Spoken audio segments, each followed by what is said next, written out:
Ayan guys, nagluto kami ngayon ng biko dahil nga, 'di ba sabi ko sa inyo day off namin ngayon. So, for the long holidays, hindi kami nag-day off ngayong araw, yung aming day off.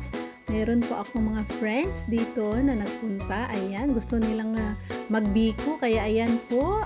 Ang paggawa namin ng biko dito, ayan, pinapalatik na yung gata hanggang mag-ano na yan guys, parang mag-brown na talaga yung mga yan latik. At saka syempre, hinalo-halo na kasama ng asukal. Ayan.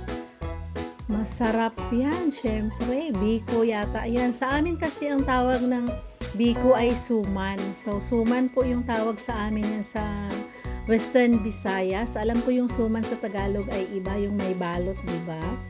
Ibos naman yung tawag dyan sa amin. So, ayan, ang biko or suman po sa amin. Ayan, yummy yan guys.